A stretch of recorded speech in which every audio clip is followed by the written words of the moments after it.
বাংলাদেশের অনেক মানুষ চিকিৎসার অভাবে মারা যায়, কিন্তু কেউ খাবারের অভাবে আসলে মারা যায় না। তো এই আমার পাশে যে ছোট্ট মরিয়মকে দেখতে পাচ্ছেন, ও চিকিৎসার অভাবেও মারা যাচ্ছে এবং খাদ্যের অভাবেও মারা যাচ্ছে। কেন বলছি এই কথা? এই যে জান্নাতুল মরিয়মকে দেখতে পাচ্ছেন, ওর হাতে পাসপোর্ট, বিদেশ ছাড়া চিকিৎসা সম্ভব না এবং ওকে বাঁচানো সম্ভব না। তো একটা বিরল রোগে আক্রান্ত, বাংলাদেশে ওর কোনো চিকিৎসা নেই। আল্লাহ ওকে একটা বিরল রোগ দিয়েছে, নাম হইল হেমানজিওমা টিউমার। মামা দেখাও তো।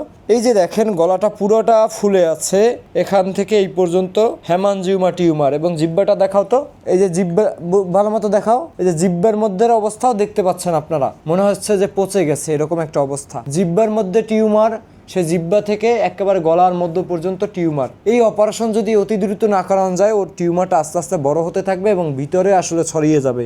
এই যে এখন দেখতে পাচ্ছেন ভিতরে ছড়িয়ে যাচ্ছে, এইদিকে এরকম ছড়িয়ে যাবে। কেন বলছি যে আসলে চিকিৎসার অভাবে মানুষ মারা গেলেও খাদ্যের অভাবে মানুষ মারা যায় না? এটা আপনি আশেপাশে খুঁজলে অনেক পাবেন যে এখন বর্তমানে বাংলাদেশে, স্বাধীন দেশে, আপনি খাদ্যের অভাবে মানুষ মারা যায় না এমন মানুষের সংখ্যা খুবই কম। কিন্তু এই বাচ্চাটার ক্ষেত্রে সেটা হচ্ছে জান্নাতুল মরিয়মের সাথে। তার বাংলাদেশে চিকিৎসা নাই, ভারতে 2বার অপারেশন হয়েছিল, সেখান থেকেও ভারত ব্যর্থ হয়েছে।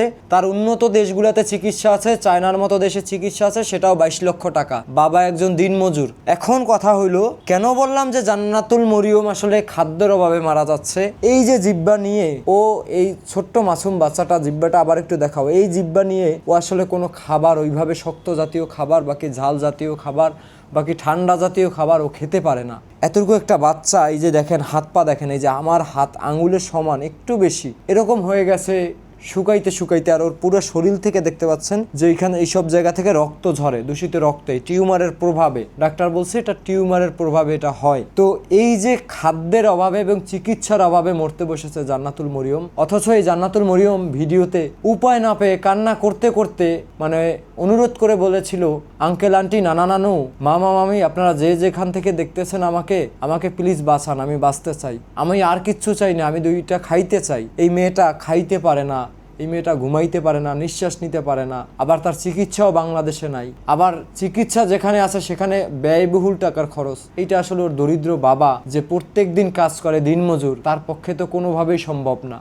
একটা সচ্ছল পরিবারের পক্ষেও অনেক সময় সম্ভব হয়ে ওঠে না। সেই জায়গায় এই মেয়েটা যদি আসলে চিকিৎসার অভাবে, অনেকেই তো মারা যায়, চিকিৎসার সাথে খাদ্যের অভাবে মারা যায় এমন সংখ্যক মানুষ কোটিতে একজন আপনি মিলাতে পারবেন না। আর এই বাচ্চাটা এই কোটি মানুষের মধ্যে একজন যে আসলে খাবার খেতে পারে না রোগের কারণে। এই বাচ্চাটা যদি রোগের কারণে বাকি টাকার কারণে যদি বিনা চিকিৎসা আসলে মৃত্যু হয়, সাথে এটা দুঃখজনক বাকি বেদনাদায়ক, আসলে বলার বাহিরে যে কিভাবে বলবো আমি জানি না। যে একটা বাচ্চা, আমরা তার মুখে খাবার তুলে দিতে পারলাম না, তার পেটে ক্ষুধা থাকতেও তাকে আমরা ভালো খাবার দিতে পারলাম না, ভালো খাবার কিনে দিতে পারলাম না। এই যে দেখেন যে হাত পা শুকিয়ে কি কাটি কাটি হয়ে গেছে, শুধু শরীর থেকে রক্ত ঝরে, অথচ ভাত খেতে পারে না, শক্ত কোনো খাবার খেতে পারে না। মাঝে মধ্যে মা একটু জাউ ভাত রান্না করে দেয়, আবার ঠান্ডা জাতীয় জুস জাতীয় জিনিসও সবসময় খেতে পারে না। একজন আন্টি আসলে আজকে ওকে 500 টাকা দিয়েছিল যে খাবার খাওয়ানোর জন্য, ফল টল কিনে খাওয়ানোর জন্য, সেটাও তো খেতে পারে না।